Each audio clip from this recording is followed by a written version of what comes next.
Hello, good morning to the student. Today I am going to discuss about the is matter around us globe. In previous chapter I discussed about the matter. What is the matter?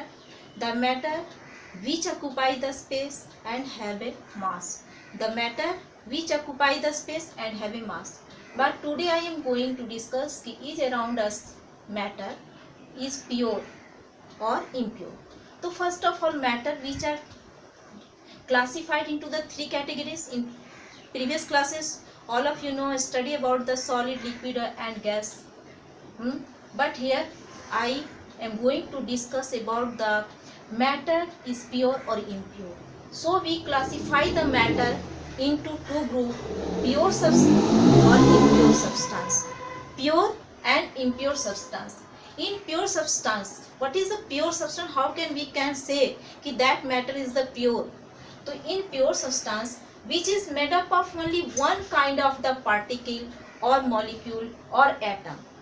The matter which is made up of only one kind of the particle or atom और molecule, एक ही particle का बना होगा. उसको कितना भी हम लोग उसको तोड़ते जाए, कितना भी उसको तोड़े, लास्ट का जो smallest particle that can not be further divided. That is also the property of the bigger particle. बड़े वाले पार्टिकल का ही प्रॉपर्टी शो करता है. ये नहीं कि हम छोटा से छोटा पार्टिकल में बदलते जाए और स्मॉलेस्ट पार्टिकल जो है किसी दूसरे मैटर का जो है प्रॉपर्टी शो करे, ऐसा नहीं है. तो प्योर सब्सटेंस में matter is only one kind of the particle. Matter is only one kind of the particle और एटम और मॉलिक्यूल. एक ही प्रकार के पार्टिकल का बना होगा, एक ही प्रकार के एटम का बना होगा या एक ही प्रकार के मॉलिक्यूल का बना होगा. अगर हम सोडियम को लेते हैं तो सोडियम का स्मॉलेस्ट पार्टिकल भी सोडियम का ही बना होगा. एल्युमिनियम को लेंगे तो उसका स्मॉलेस्ट पार्टिकल भी एल्युमिनियम का बना होगा. या अगर ऑक्सीजन गैस को लेते हैं, चूंकि वो मॉलिक्यूल है, डाई एटॉमिक है, अगर उसका स्मॉलेस्ट पार्टिकल भी ले तो वह किसका बना होगा? O2 का ही. अब सब्सटेंस को मैंने दो में डिवाइड किया अकॉर्डिंग, एक है एलिमेंट और एक कंपाउंड. अभी मैंने यहाँ पे कहा था पार्टिकल और एटम और मॉलिक्यूल. इसी पे मैंने यहाँ पे इसको दो भागों में बांटा कि pure substance which can be further classified into two groups. One is element, another is compound. Another is compound. First of all, we are going to discuss about the element. Element which can split up, cannot break up into the more simpler substance. उसको simpler में हम उसको divide नहीं कर सकते हैं. ऐसा ना कि एल्युमिनियम को तोड़े तो दो पार्ट एल्युमिनियम का, ऐसा नहीं. दो सब्सटेंस में नहीं बढ़ सकता. एल्युमिनियम को तोड़ेंगे तो एल्युमिनियम का ही दो पार्ट बनेगा, दूसरा दो सिंपलर सब्सटेंस में नहीं हो सकता है. को एलिमेंट्स को जब भी हम लेते हैं तो ये can not split into two simpler substance by any chemical, not physical method. Red method में हम मिक्सचर को अलग कर सकते हैं. एलिमेंट को न तो प्रोसेस है न केमिकल से, किसी भी प्रोसेस से हम इसको सब्सटेंस में नहीं बांट सकते हैं. यहाँ पे मैंने है it can not split into the two और more substance any chemical method lead light. या तो दो पार्टिकल में टूट, या लाइट के प्रेजेंट में रखे तो दो पार्टिकल में टूट, या पास करे तो टूट जाए, ऐसा किसी भी मेथड को नहीं कर सकते हैं. फिर मैं आ रही हूँ कि एलिमेंट को ही लेके कंपाउंड को. अब एलिमेंट जो है दो सिंपलर सब्सटेंस में नहीं टूट सकते. एलिमेंट को हमने तीन बांटा. कैसे? मेटर. किस बेसिस पे मैंने बांटा? तो इसे जो है प्रॉपर्टीज के आधार पर, प्रॉपर्टीज के आधार पर तीन भागों में मैंने क्लासिफाई किया. मेटल, नॉन मेटल और मेटलॉइड. मेटल, नॉन मेटल और मेटलॉइड. अब सबसे पहले मैं बता रही हूँ कि मेटल क्या है. बहुत सारे लोग जानते होंगे कि metal it is a good of heat, it is a good conductor of heat, it is hard, it is sonorous, it is malleable, it is ductile. ये हम सभी जानते हैं उसके फिजिकल प्रॉपर्टीज हैं. हम फिजिकल प्रॉपर्टीज देख कर कह रहे हैं कि ये क्या है? मेटल है. देखने में कैसा लग रहा है? शाइनिंग. और इसको क्या है? डक्टाइल है. इसको वायर में चेंज कर सकते हैं, इसको सीट में चेंज कर सकते हैं. ये गुड कंडक्टर है, गुड कंडक्टिविटी है. लेकिन अगर हम केमिकल लैंग्वेज में बोलें तो मेटल का डिफाइन अलग होगा कि metal which has tendency to donate electron. Metal उसे ही कहेंगे जो कि अपने से इलेक्ट्रॉन को रिलीज करे. The metal which has the tendency to donate electron and its properties is malleable, malleable माने change into sheet, ductile change into wire, conductor of heat, heat करेंगे तो वो हीट उससे पास हो सकता है, और इलेक्ट्रिसिटी का कंडक्टर है, तो इसे क्या कहेंगे, मेटल। और मेटल में कौन कौन से आ सकते हैं, जैसे iron, copper, silver, gold, chromium, ये जितने आ रहे हैं ये सभी क्या है, मेटल है। मेटल में अब किसी को कोई प्रॉब्लम हो सकता है। Metal which has tendency to donate electron and its property is malleable, ductile, conductor of heat and electricity. Okay, फिर मैं दूसरा बताने जा रही हूँ, पहले नॉन मेटल का, फिर मेटोलाइट का।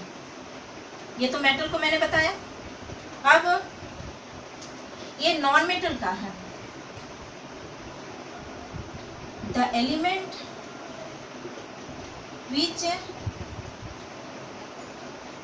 has tendency to gain electron, electron gain करने की उसकी टेंडेंसी होती है, और साथ साथ ये जो है ना तो शाइनिंग है, ना सोनरस है, ना गुड कंडक्टर ऑफ हीट और इलेक्ट्रिसिटी है, ये कुछ नहीं है। इट डज नॉट शाइनिंग, ये कैसा होगा, इट डज नॉट शाइनिंग, तो कैसा होगा, डल। दूसरा क्या हो सकता है कि it does not shining, not ये malleable, not ductile and not conductor heat और इलेक्ट्रिसिटी, हीट और इलेक्ट्रिसिटी को कंडक्ट नहीं कर सकता, इसको हम क्या कर सकते हैं, नॉन मेटल। जनरली गैसेस जो है नॉन मेटल है, और जैसे इसमें आ सकता है phosphorus, sulphur, oxygen, hydrogen, chlorine, bromine, chlorine bromine gas जो भी है, क्लोरीन पे SaCl भी लिख सकते, क्लोरीन ब्रोमीन, आयोडीन, इसके बाद कार्बन, ये सारे आपके क्या आ जाएंगे, नॉन मेटल में। अब आते हैं मेटोलाइट। मेटोलाइट के बारे में क्या है कि सच element which show the properties of metal or also non-metal is called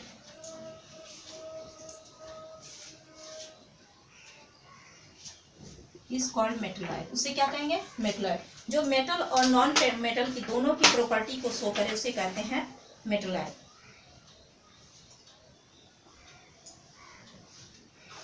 जैसे इसमें आ सकता है आपका कौन कौन सा, एल्युमिनियम के ऊपर क्या है, बोरन, सिलिकॉन, उसके बाद germanium,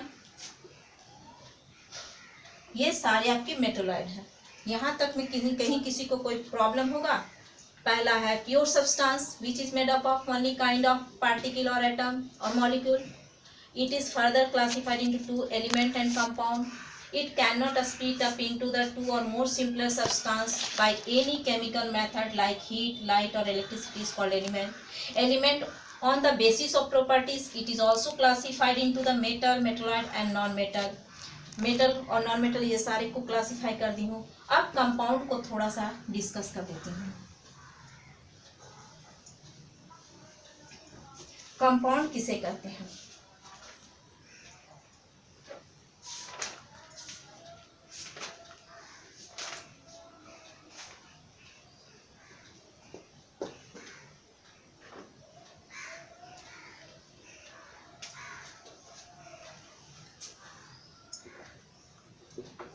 Which is made up of two or more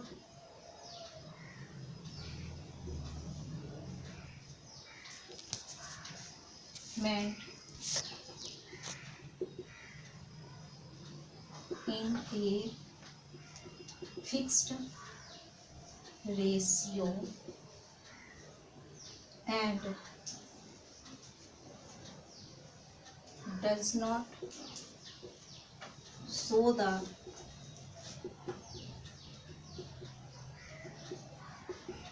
is of combined element called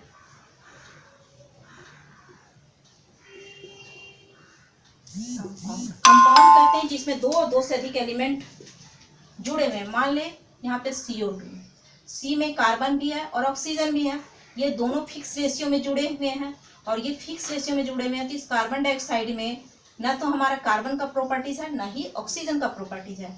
उसी तरह से हम वाटर को ले रहे हैं, वाटर में हाइड्रोजन एटम दो है और एक ऑक्सीजन एटम है, तो लेकिन ना तो इसमें हाइड्रोजन की प्रॉपर्टी है और ना ऑक्सीजन की प्रॉपर्टी है, तो इसे हम क्या कहेंगे? कंपाउंड। कंपाउंड में जो भी एलिमेंट्स जुड़ा हुआ है इसमें वो अपनी प्रॉपर्टी को नहीं शो करता, एक नया प्रॉपर्टी शो करता है, तो ऐसे को हम कहते हैं कंपाउंड। ओके, अब यहाँ तक आप लोग इसको अच्छी तरह से देख लोगे, प्रॉब्लम होगा तो फिर डिस्कस करोगे। Thank you.